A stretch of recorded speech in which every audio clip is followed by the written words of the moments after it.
Então, Wagner, tu leu o livro? Tem um livro do Aristóteles. Não. Platão.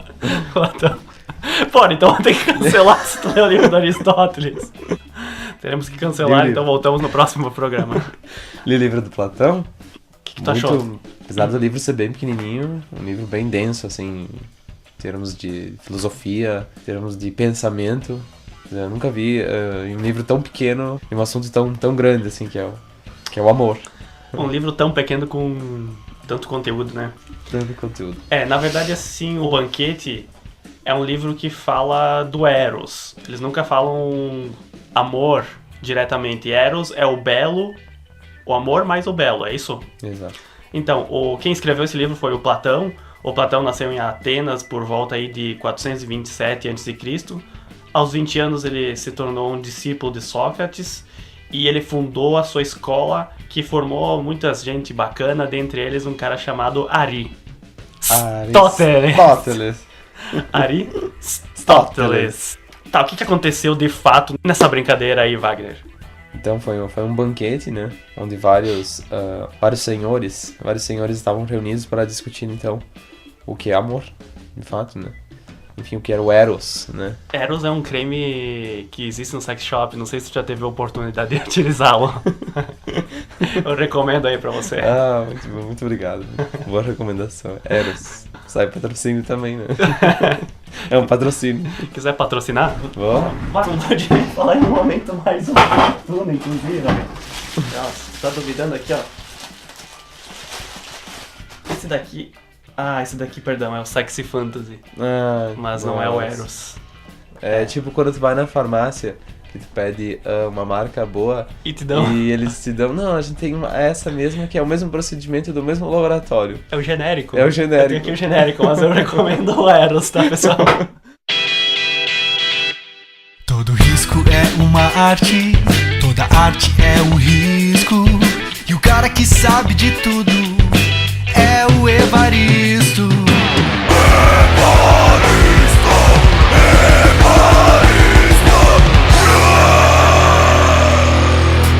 Então vou botar aqui no lixo aqui, né? O venceu. Beleza. O que aconteceu? O que aconteceu, então, Wagner? É o seguinte, o que eu entendi dessa brincadeira aí.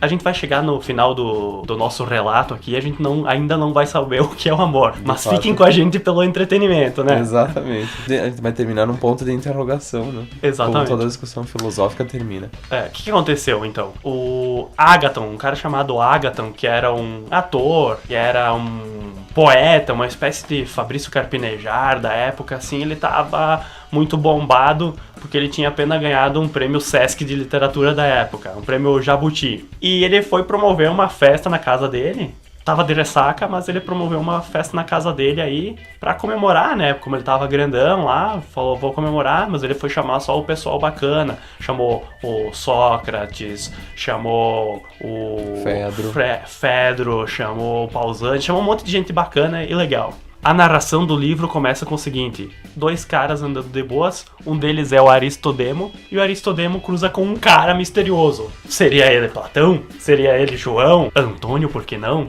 Então, esse cara misterioso falou com o Aristodemo: tá, e aí, o que aconteceu naquele dia na casa do Ágaton? O que pegou lá?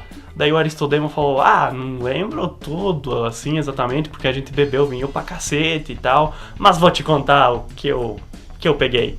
Então não é vamos dizer assim, um relato específico das palavras proferidas pelos filósofos. São memórias do Aristodemo. O que começa falando o Aristodemo, então, no caso? Ele falou que estavam todos lá nesse banquete, né, nessa festa aí, regada a vinho e comilança, quando de repente eles decidiram falar sobre Eros, falar sobre o amor. E o primeiro a se proferir, tal de Fedro. O que teria dito Fedro, Wagner? Fedro Fedro seria um mudo? segundo Fedro, o amor é um deus. Que esse amor, segundo que é um deus, toma o amante bom, belo e justo. Eu até fiz um link assim do porquê. Quando se apaixona, fazemos de tudo para que a pessoa preste atenção em nós. Exatamente, fiz essa mesma anotação. Por exemplo, o cara vai lá, ele sabe que a mina gosta de um cara que luta esgrima, ele vai querer ser o melhor lutador de esgrima do planeta, vai fazer aula de esgrima, vai treinar bastante, ele vai querer impressionar essa pessoa e de tabelinha ele vai estar evoluindo. E seguindo o baile, então, quem falou foi um tal de Pausanias. O Pausanias era namorado do Ágaton, é uma informação aqui do Nelson Rubens da Grécia. Então, o Ágaton era namorado do Pausanias. Naquela época, o amor homossexual ele era incentivado pelo exército grego, porque eles acreditavam que um vínculo amoroso de um soldado com outro soldado tornaria mais poderoso e menos suscetível a baixas, entendeu? Então ali os soldados um querendo proteger o outro, aquela coisa... Então ficaria aquela mistura de Brokeback Mountain com o resgate do soldado Ryan, e os soldados iam se proteger e ia ficar um exército mais forte e bonito. Porém o Pausanias, ele não concorda com o Fedro, né? Claro, porque todo relacionamento... tem essa discussão, né? Não precisa concordar. Verdade. Segundo Pausanias... Seria Pausanias outro mundo? Vamos lá. Segundo Pausanias, o amor não é um deus. São dois deuses. O Eros, que é o amor entre corpos, e entre mentes. O que o Pausanias citou como exemplo é que o amor só poderia acontecer entre uma pessoa mais velha e uma mais jovem. No caso, entre um adulto e uma criança. Por quê? O adulto ia se sentir estimulado a passar conhecimento para a criança e a criança ia ficar estimulada em aprender com o adulto. Ele tinha umas teorias muito praticadas pela igreja hoje em dia. A parte da pedofilia aí, né? Mas a igreja faz coisas bem bacanas também. Eu só tô falando das coisas ruins. Teve as cruzadas que foram ruins, né? Verdade. Teve a pedofilia, mas teve muitas coisas boas. Claro. Então, Pausanias era pedófilo, né? Vamos deixar isso aqui subliminar. Ele tinha outra coisa que ele desprezava também as mulheres. Ele falava que não era possível isso existir com as mulheres porque era uma espécie de subproduto do homem. Verdade, eram subestimadas. As mulheres na época elas eram bem subestimadas. Mas isso vai ter uma reviravolta no final, então vamos ficar na calma. Lembrei da música do Chico Buarque. Conta aí, das mulheres de Atenas. Ah, sim. Descreve todos os... Não vou cantar ela. Dá um trechinho aí, Wagner. Só um trechinho aí que eu vou no pandeiro, vai. Mire ensina o exemplo daquelas mulheres de Atenas. Assim que o Pausanias acabou de fazer aquela teoria pedófila dele, o Aristófanes, que era um comediante, ele teve um soluço. Não sei se foi uma tosse, assim, aquela coisa do... mistura de um porco, agora imitei involuntariamente, mas o Aristófanes teve um soluço, e era pra ele falar. Daí o Erexímaco, que era o médico, falou o seguinte: não, aguenta aí, Aristófanes, cura o soluço, se tu quiser eu falo eu agora. E pra curar o soluço tu faz o seguinte, prestem bastante atenção, pessoal, que talvez seja o maior ensinamento do livro. Lá. Prende a respiração, se não der resultado, faz um gargarejo com água, e se mesmo assim não der resultado, coça o nariz com qualquer objeto existente. Então o Erexímaco começou a falar. O Erexímaco, ele acreditava na cura entre os dois opostos. O amor funcionaria entre o organizado e o desorganizado, entre Adão e o vagabundo, sabe? Entre o cara que não tem muita cultura com a pessoa que tem cultura, a pessoa que é rica com a mina que é pobre. Entendeu? Os opostos se atraem. Aí em seguida, o Aristófanes, ele se curou do soluço aí. Perguntaram: e aí, Aristófanes, como que tá? Curou do soluço? Falei: sim, mas eu não curei através dos teus métodos, foi através de um inspiro mesmo. Daí o pessoal: esse Aristófanes é mesmo bem sapeca. Humorista, um viés humorista. O Aristófanes era uma espécie de Gregório do Viver da época, né? Que ele era um cara mais voltado pro teatro, mas se envolvia também ali nas questões sociais, sabe? Como ele era um cara mais descolado, assim, o Aristófanes, ele falou: não vou falar que nem o Pausanias e o Fedro aí, meu negócio é o seguinte, eu vou contar através de um mito. Daí o mito dele era o seguinte: antigamente as pessoas eram grudadas, existiam as pessoas homem-homem, os grupinhos mulher-mulher e homem-mulher. Eram grudados, perfeitos assim, se amavam, grudados mesmo. E era tudo perfeito, tu já tinha aí a tua metade, certo? Só que o que resolveram fazer esses bonequinhos malditos grudados? Eles viram que lá em cima tinha os céus e queriam saber o que Zeus estava fazendo lá em cima. E os malditos se empilharam até chegar por cima das nuvens, lá nos céus, e acabaram vendo os deuses lá, jogando sinuca, fumando maconha, vendo revista de mulher pelada, jogando tricetre, truco, mora, caixinha, palitando seus dentes. Então os deuses viram os bonequinhos e falaram, cacete de agulha. O que vocês estão vendo aqui, p***? Eles assim, ficaram constrangidos, né? Porque os bonequinhos viram que, pô, tu imagina os deuses, tu imagina os caras mais maneiros, né? Exato. Isso aqui eu tô fantasiando um pouco, mas vejam dessa forma, por favor. E daí os deuses falaram assim, não, vamos matá-los. Aí o outro deus falou assim, não, peraí, pensa comigo. Se a gente matar esses bonequinhos malditos, por quem nós seremos endeusados? Daí o outro deus falou, Cacildes. Um dos deuses tinha uma influência de Mussum, né? Ele falou, Cacildes, tu tem razão, brothers. Daí eles falaram, tá, então vamos meter um castigo, que não é bem assim sair daqui ileso. Vamos cortar essas metades. É. E Foi falaram, Zeus, não? Foi Zeus? Foi Zeus pegou o facão lá, pegou Zeus. uma faquinha lá, promocional da Mecânica Paraná, e cortou no meio. E falou assim, e se vier de novo aqui, eu vou deixar vocês numa perna só. Tipo o Saci do Pererê. Daí, cortaram essas metades, e o que aconteceu desde lá até então? As metades se procurando, cada um procura sua alma gêmea. As pessoas ficam insistentemente procurando sua outra metade. Resumindo, o discurso de Aristófanes, cara, metade. Agora vou viver sem ter medo de ser feliz. O que passou, passou. Como o ditado diz. Só vocês. Pô, faz uns 20 anos que não tem mais cara metade, cara. Eu esqueci. Promoção relâmpago. Quem postar agora, hashtag volta cara metade, vai ganhar o livro aqui, o banquete. Mando pra qualquer lugar do Brasil. Cara, sabe que eu não gosto muito de pagode, né? Mas eu acho que é o único gênero que pode derrotar a música sertaneja. Só fazer ainda uma observação sobre o Aristófanes. Esses, como é que é o nome desses? Andrógenos? Isso, seres andrógenos. Dos seres andrógenos. Então ele cortou, então. Estão espalhados no mundo aí. E é engraçado, porque a pessoa fica pensando, puxa vida, quantas pessoas somos agora no mundo? 7 bilhões de pessoas. É muito difícil, né? Conseguir. Tipo, é mais fácil tu ganhar no Trilegal Tchê, né, cara? É verdade. Ao invés de Isso. encontrar tua cara metade. E se faz sentido também o discurso do Aristófanes, teria que ter um número par na Terra, né? Exato. Se tiver um número ímpar, tamo lascado. Nossa, deu mal, cara. E outra coisa muito importante também, né, do Aristófanes, ele falou que era 33 que era um terço, né, homem-homem, mulher-mulher e homem-mulher.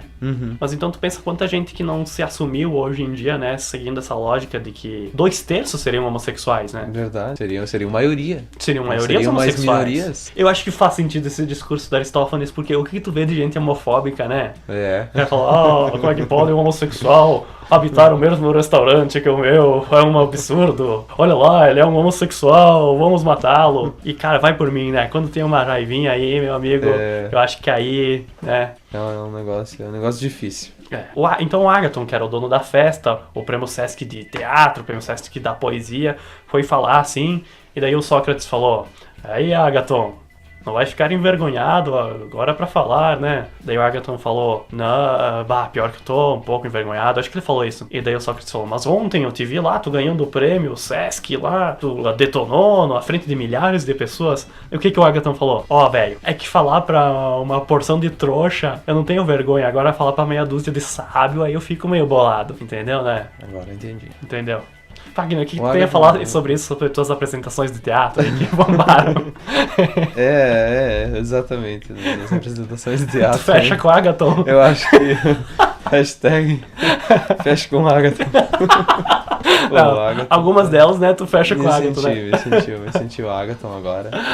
Eu até vou atualizar no Face lá, né? Se sentindo Agathon. Carreira... Algumas peças aí que tu se sentiu, Agathon. As muitas foram legais. Tá, daí o que o Agathon falou aí, Wagner? Ele chegou de sola, o Agathon chegou de sola. Sola foi, na verdade, a minha anotação, né? Muito simples sobre o Agathon, que amor atrai a beleza. Tá, resumindo, o que o Agathon começou a fazer um discurso mais meloso, né? Do amor é o calor que aquece a alma. Desejo que você tenha quem amar e quando estiver bem cansado ainda existe um amor para recomeçar. Desejo, ele falou bastante desejo, né? Desejo. E ele disse que o amor é o belo. E ele fez um discurso muito pomposo pomposo e medindo palavras, assim, e se expressou muito bem. E até aqui o Platão, que é o autor do livro, acho que ele pega um pouco pesado com o Ágaton, assim, que ele deu a entender que o cara era pedante, assim, né, que ele tinha palavras bonitas, mas um discurso meio raso, assim. Só que ele era um cara humilde. No decorrer, tu vai ver que ele vai conversar com o Sócrates, eles vão ter um entendimento aí. Tá, resumindo, ele falou que o amor é o belo, que o amor é essa melosquência e tal. Daí, o Sócrates, ouvindo lá tudo, olhou pro Erixímaco, que era o médico, e falou assim, olha só como fala bem esse cara, hein?